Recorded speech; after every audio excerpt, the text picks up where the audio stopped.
अफगानिस्तान ने पिछले 24 घंटों में पाकिस्तान की कुछ ज़रूरी स्ट्रेटजिक पॉइंट्स पर हमले किए हैं, जो उतना खबरों में नहीं है क्योंकि ईरान का वॉर चल रहा है, यूएस इसराइल वाला वॉर चल रहा है, वो दब जा रहा है। मगर अफगानिस्तान की कार्रवाई लगातार पाकिस्तान में जारी है।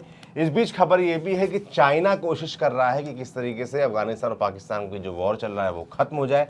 तो ये कोशिशें क्या हैं, और इसके साथ ही पाकिस्तान के जो नेता लोग हैं, शहबाज शरीफ और जो उनके आर्मी वाले हैं आसिम मुनीर, वो सुना है सऊदी गए थे क्राउन प्रिंस के साथ उठे बैठे, वहाँ क्या हुआ है। कुल मिलाकर अफगानिस्तान और पाकिस्तान के बीच क्या चल रहा है, ये युद्ध किस दिशा में जा रहा है, इस वीडियो में आपको यही विस्तार से बताएंगे। नमस्ते, मैं सौरभ त्रिपाठी हूँ, आप न्यूज़ पिंच देख रहे हैं और मेरे साथ हैं हमारे वरिष्ठ साथी विनय सुल्तान, जो कि डायरी तो नहीं है पर हाँ अपडेट्स लेके आपके पास इस कागज़ के पन्ने पर आए हैं। क्या चल रहा है अफगानिस्तान, क्योंकि हम लोग रेगुलर बना रहे हैं भाई, ईरान वाले वॉर के बारे में बता रहे हैं, ये छुप जा रहा है इसमें।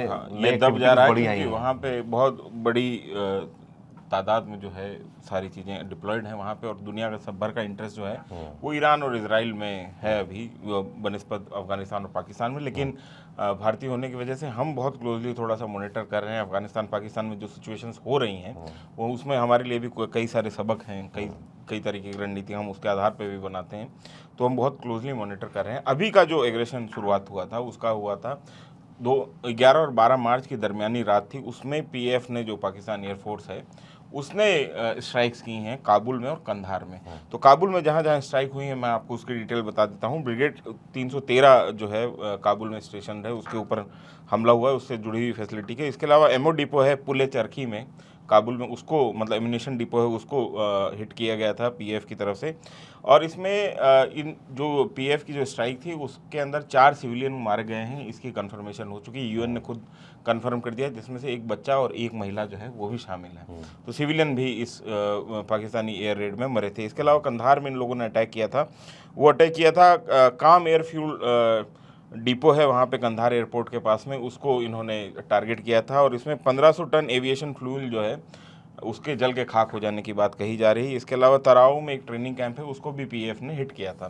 तो इसके बाद में जवाबी कार्रवाई जो है अफगानिस्तान की तरफ से की गई। और मुल्ला याकूब जो वहाँ के डिफेंस मिनिस्टर हैं, उन्होंने पिछली झड़प में भी ये कहा था कि अगर अगली बार कंधार को और काबुल को निशाना बनाया गया तो हम इस्लामाबाद को नहीं छोड़ेंगे।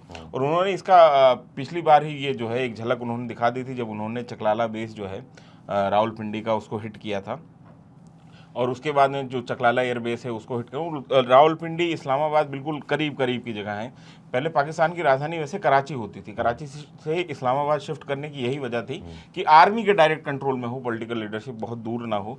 तो 30-40 किलोमीटर का फ़र्क है, तो आर्मी कभी भी किसी भी तरीके से उनको कंट्रोल कर सकती है, क्योंकि रावलपिंडी में आर्मी का एक तरीके से GHQ है, जनरल हेडक्वार्टर आर्मी का रावलपिंडी में है, और इस्लामाबाद से इसी वजह से करीबी है। तो वहाँ पर हमजा मिलिट्री कैंप है, जिसको किसी ज़माने में ओजड़ी कैंप कहा जाता था, ये ISI का बेस हुआ करता था, यहाँ पे हिट किया गया है। और पहले Pakistani army, being Pakistani army, उसने बहुत छुपाने की कोशिश की, लेकिन जब विजुअल्स बहुत सारे सामने आ गए, जिसमें से 10-11 ड्रोन्स जो हैं वो वहाँ पे बसते हुए दिखाई दे रहे थे, उसके बाद में ये कहा गया पाकिस्तानी आर्मी की तरफ से कि ऑफिशियल्स रेजिडेंशियल जो कॉम्प्लेक्स है उसका ब्लॉक नंबर 28 जो है, 28 नंबर ब्लॉक जो है वो हिट हुआ है।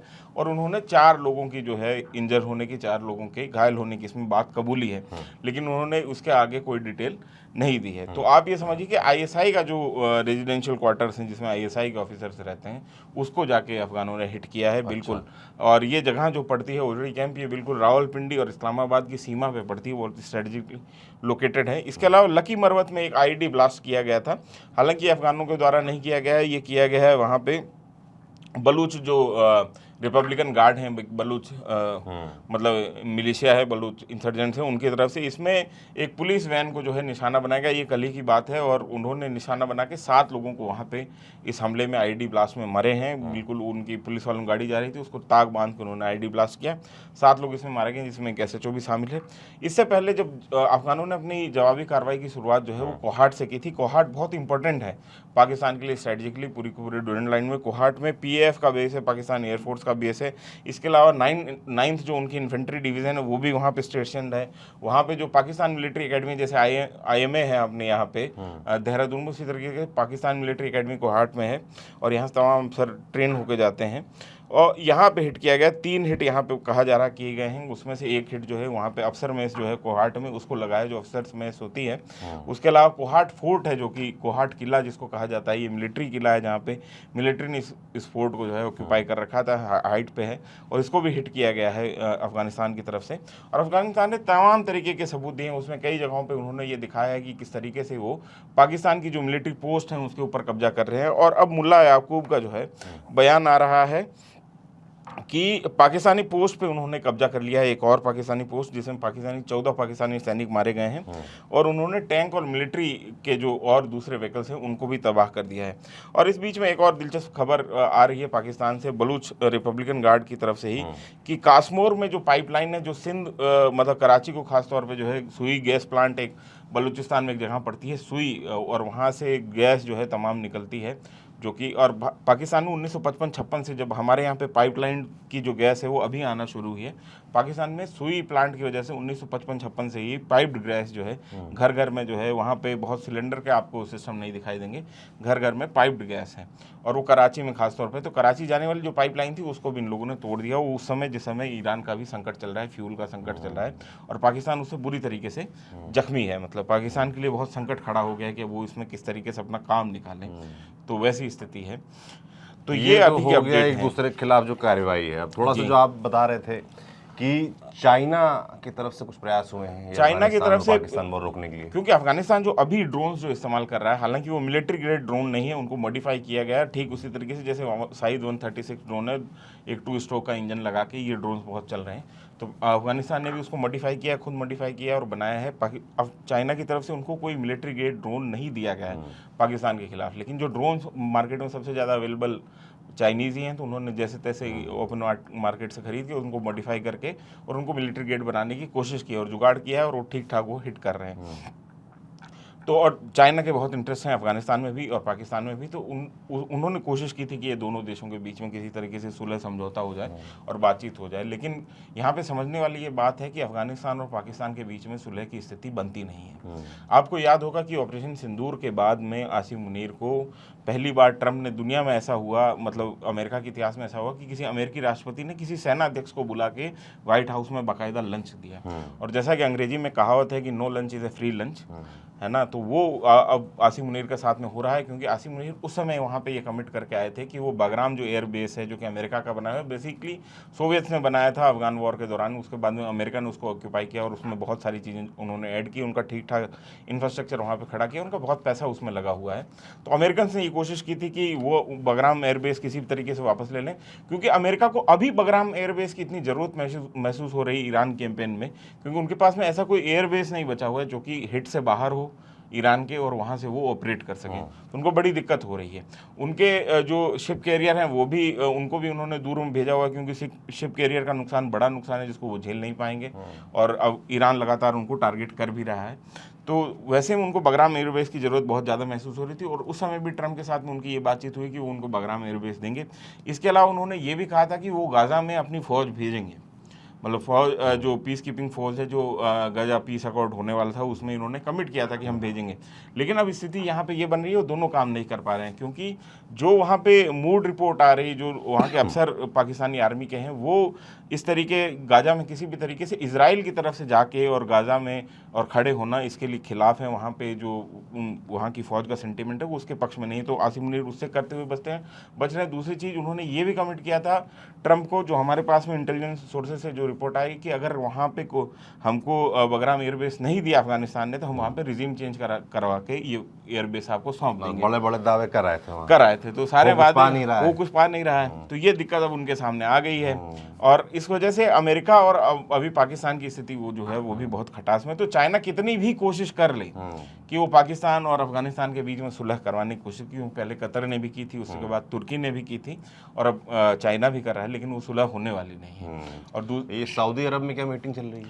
सऊदी अरब में इन्होंने जो इनका डिफेंस पैक्ट हुआ था सऊदी अरब के साथ में, जिसमें इन्होंने कहा था कि सऊदी पे हमला, हमारे ऊपर हम हमला कंसीडर करेंगे और हम सऊदी की मदद करेंगे। अच्छा, मैं एक बात बता दूं आपको कि ये कोई नया डिफेंस पैक्ट नहीं है। पाकिस्तान दुनिया की वो सेना है जो कि अपनी सर्विसेज बेचने के लिए मशहूर रही है। सेल सोर्स, जिनको मिडिवल हम कहते थे कि जो अपनी तलवार बेचने वाले हैं, तलवार की सर्विसेज, तो सेल सोर्स आर्मी है बेसिकली, अपनी सर्विसेज बेचती है। यही बड़ा जरिया है उनके पास में कमाई का। एक दूसरा जरिया है ड्रग्स और इस तरीके के वेपन स्मगलिंग।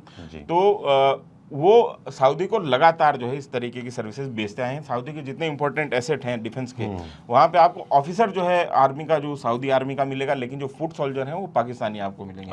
और वो ऐसा नहीं कि उन्होंने सऊदी आर्मी ज्वाइन की है, वो पाकिस्तानी आर्मी की तरफ से वहाँ डिप्लॉय होते हैं।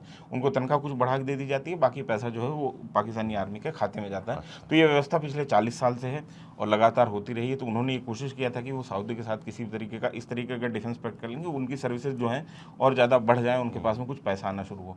दूसरा, उनकी मजबूरी अभी सऊदी के पास में जाने के लिए ये भी है कि पाकिस्तान में एनर्जी क्राइसिस बहुत भयंकर है और पाकिस्तान में स्थिति ये है कि वहाँ पे लोगों के पास में ना गैस मिल पा रही है, ना उन्होंने स्कूलें बंद कर दी हैं, उन्होंने तमाम सारे जो गवर्नमेंट इंस्टीट्यूशन है वो बंद कर दिए हैं, वर्क फ्रॉम होम दे दिया क्योंकि उनके पास में फ्यूल नहीं है। तो वैसी स्थिति में वो कोशिश कर रहे हैं कि सऊदी से किसी भी तरीके से हमको ऑयल मिल जाए, क्योंकि सऊदी अकेला देश मिडिल ईस्ट में ऐसा है जिसको जो रेड सी के अंदर भी जिसका एक पोर्ट पड़ता है और वो वहाँ से जो है अपना जो है ऑयल सप्लाई वो जारी रख सकता है। ऐसी स्थिति वहाँ बनती है। तो कोशिश कर रहे हैं कि स्ट्रेट ऑफ हॉर्मुज़ उनको ना पार करना पड़े और सऊदी से वो किसी तरीके से तेल ले लें, तो उनकी थोड़ी मदद हो जाएगी। बहुत सारा चंदा जो है सऊदी ने पाकिस्तान को दिया है। एक तरीके से सऊदी और अमेरिका के कर्जे पे ही पाकिस्तान इतने साल तक पलता और फलता फूलता आया है। और वो स्थिति फलता फूलता तो क्या ही आया है, पलता आया ठीक रहेगा कहना। अब जो भी है, मतलब जो स्थिति उनकी आप लोगों है, जो ठीक लगे तय कर लीजिए। हाँ, मतलब लेकिन ये है कि अफगानिस्तान जो है उन्होंने ठीक ठाक इनके दांत खट्टे कर दिए हैं और ये तमाम जो प्रोमिसेस जो करके आए हैं आसिफ मुनीर, वहाँ के तथाकथित फील्ड मार्शल, ये प्रोमिसेस अगर ये फुलफिल नहीं कर पाते हैं तो वैसी स्थिति में अमेरिका के साथ में भी इनके जो है संबंध वो बहुत खराब होने वाले हैं, क्योंकि अमेरिका में ऑलरेडी ऐसी पॉलिटिकल लीडरशिप बैठी हुई है जो कि अनप्रेडिक्टेबल है कि उसके किस तरीके से वो बिहेव करेगी, किस तरीके से सारी चीज़ें लेगी।